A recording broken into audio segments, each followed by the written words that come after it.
Hey everyone, in today's video I'm going to talk about variables and data types and conditional statements.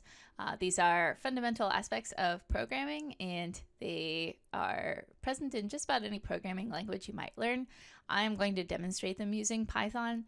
However, the concepts themselves can be transferred into other programming languages. So I'm going to be demonstrating in a web browser tool called trinket.io/python3. And I will be typing over here on the left-hand side, and the results of what I'm typing will appear over here on the right-hand side.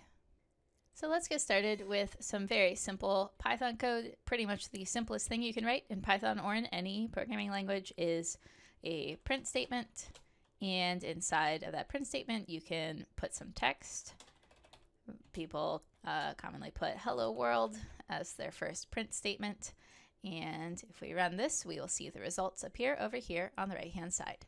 So this is a print statement, and right now it's just printing some text, which I have put inside of parentheses. I could create a variable that holds that information. Rather than putting the information directly in parentheses here, I could make a variable, say, called greeting, and set this variable equal to the text hello world.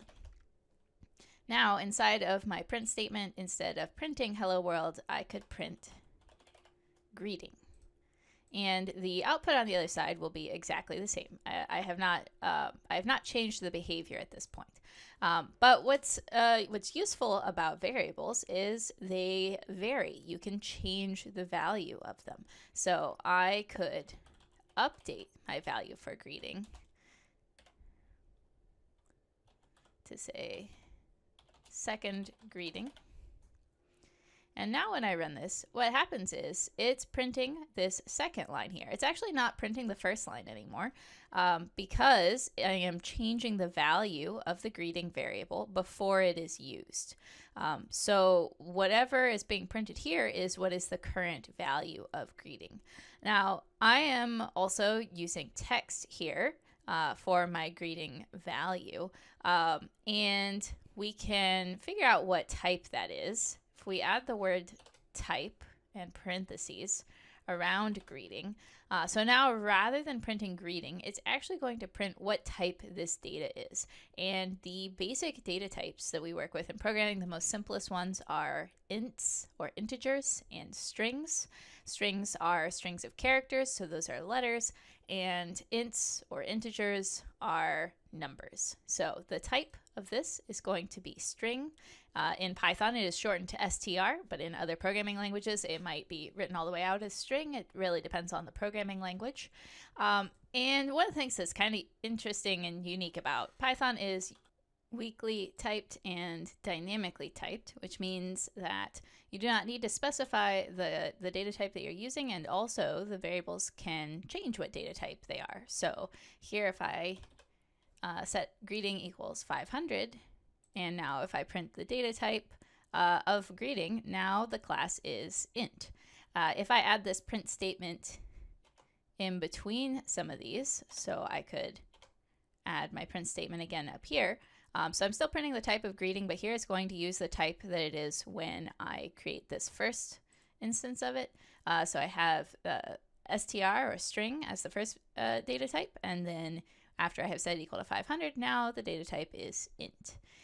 So ints and strings are two of the simplest data types. Another very simple data type is bool or boolean, which is for true and false values, and these become extremely useful when you are ready to write conditional statements. Conditional statement is, most generally speaking, is an if statement, so you can check if something is true, then do something. I'm going to demonstrate this. I'm going to get rid of all the code that I have here first, and I'm going to demonstrate this by, first I'm going to create I'll create a variable called ready, and I'm going to set this equal to false. And let's say ready equals true.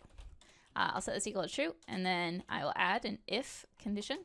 I'll say if ready, and in Python we use a colon to denote the beginning of an if block, and then the indentation is what collects all of the code inside of an if statement. So this is going to resolve to true. So this is a Boolean that just has the value true. So if ready is true, and it is by default, then I am going to, let's just go ahead and print hello world again. So now if I run this, now ready is true by default, and so this is going to resolve to true, and so it will print this out. Now if I add another line here where I update the value of ready to false, and now if I run it, it does not print anything out because the value of ready is false, so it's checking if this is true, but it is not true, so it is not printing hello world. So here is where I could add an else to my condition. And so if this first part is not true, it does not do this first part, then it will enter down here. And I'm going to print not ready. And so ready is set to false right now, and so it is going to print this not ready.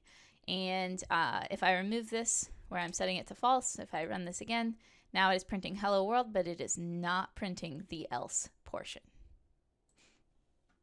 Now, right now I am setting the value of ready in the code, and so I know if it's going to be true or false, and so this doesn't seem particularly useful. But one of the ways that this is extremely useful is if you are taking input from the user. And in Python, we do that simply with the keyword input. And I misspelled that, so input. And then inside of parentheses here, this is a prompt that you give to the user. So I might say, enter your favorite color. And it's going to collect the user's input, but I'm not actually doing anything with the input right now. And so when it collects the input and it brings it back into my code, I want to store it somewhere. I'm going to make a new variable called favColor equals, and then I will collect the user's input, and then I can use the input in my if statement. So rather than using my Boolean value ready, instead I can check something about this variable. So I could say if favColor, and I can compare it to something. So with a Boolean value, it was already true or false. But favColor, they're going to enter some text, they're going to enter a color, and I want to compare that with something. So we can use this double equal sign to compare two things. The single equal sign is for assigning a value to a variable, like what I have done here. But the double equal sign is to compare two values and to see if they are equal. And if the two values are equal, then this will resolve to true. So I could check if the user enters their fave color and it is blue, and I can print out that is my favorite color too. And in my else, I can print something else. So here, maybe I could say your favorite color is, and then Python lets you include multiple things in your print statement separated by commas. So I can add a comma here, and I can actually print out whatever is the value of fave color, like we did in the beginning where we printed a greeting and the greeting was set equal to hello world. Similarly, we can print the variable fave color. And now when I run this, it is going to stop here and wait for me to type in my favorite color. And so let's say I type in blue, and it checks and says, is this color, is this string blue equal to what the user entered? And I entered blue, and those two are equal, so it is going to print out that is my favorite color too.